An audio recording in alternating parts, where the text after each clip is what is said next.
मैं तुम्हें थोड़ी सी एक चीज़ बता दूं कि डॉक्यूमेंट की रिक्वायरमेंट क्या क्या है भाई। डॉक्यूमेंट मैथ नॉर्मल, बिल्कुल नॉर्मल और बिल्कुल इजी कह सको मैथ की, ठीक है। मतलब टाइम ले रही क्योंकि आधे घंटा में सोचो, आधे घंटा 25 मिनट के आसपास मैंने 20 क्वेश्चन कर पाया हूँ।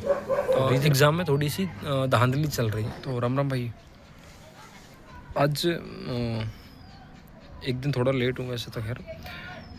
10 तारीख को मेरे KVS NBS JSA पोस्ट के लिए एग्ज़ाम हो। एग्ज़ाम सेंटर हमारा सभी को मेरे ख्याल से, क्योंकि वो मथुरा वाले बालक भी वहाँ मिले और कानपुर गए हो, तो मुझे ऐसा लगा कि मथुरा आगरा को सभी को कानपुर सेंटर डालो। तो मेरा फर्स्ट शिफ्ट में एग्ज़ाम बढ़िया हुआ। और मैं तुम्हें थोड़ी सी एक चीज़ बता दूँ कि डॉक्यूमेंट की रिक्वायरमेंट क्या क्या है वहाँ। डॉक्यूमेंट सबसे पहले तो हमें अपना आधार कार्ड और पेन आप 2 ही ले जाइयो, 2 ही ठीक है, 2 पेन ले जाइयो।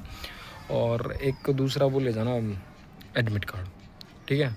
एक एडमिट कार्ड, आधार कार्ड और पेन तुम्हें लेके ही जाना पड़ेगा क्योंकि OMR बेस्ड एग्ज़ाम होगा, ऑफलाइन एग्ज़ाम है।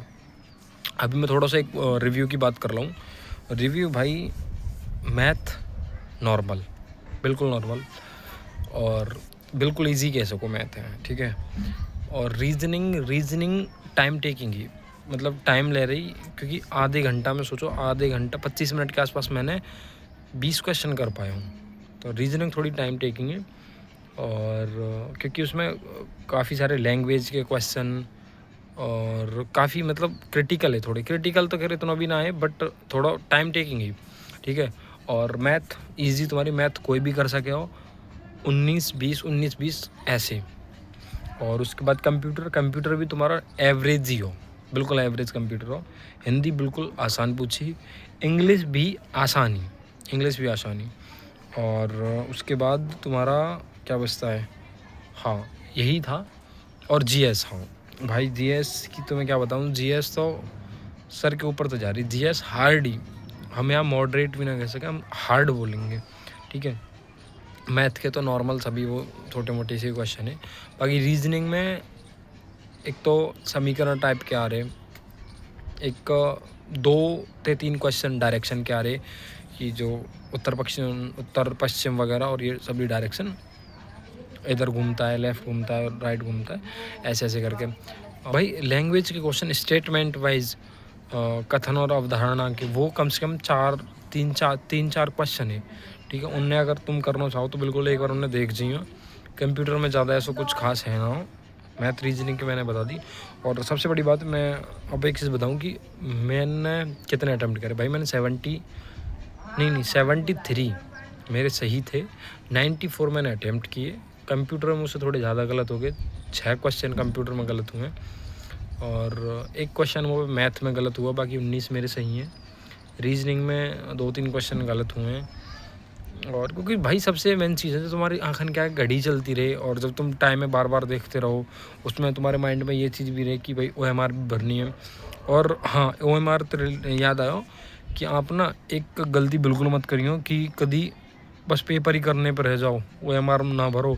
मैं तो कह रहा हूँ 50 क्वेश्चन करो, OMR भरो, 50 क्वेश्चन करो, अगले OMR भरो, गैला OMR भरनी है, ठीक है। और बाकी तुम अपने प्रायोरिटी के हिसाब से देख लियो कि तुम्हें मैथ पहले करनी है, रीजनिंग पहले करनी है, या फिर हिंदी पहले करनी है, इंग्लिश पहले करनी है। बाकी मैंने तो पहले जैसे पेपर को पैटर्न हो बिल्कुल वही हिसाब से करी। और मैं अधिकांश एग्जामों में यही हिसाब से करे करूँ कि सबसे पहले मैं रीजनिंग उठाता हूँ, रीजनिंग ख़त्म करने के बाद फिर उसके बाद मैथ उठाता हूँ, और ऐसे फिर मैं आगे को प्रोसेस वही हिसाब से देखूँ। तो मैंने तो ऐसे उठा, बाकी तुम जैसे चाहो वैसे कर सको।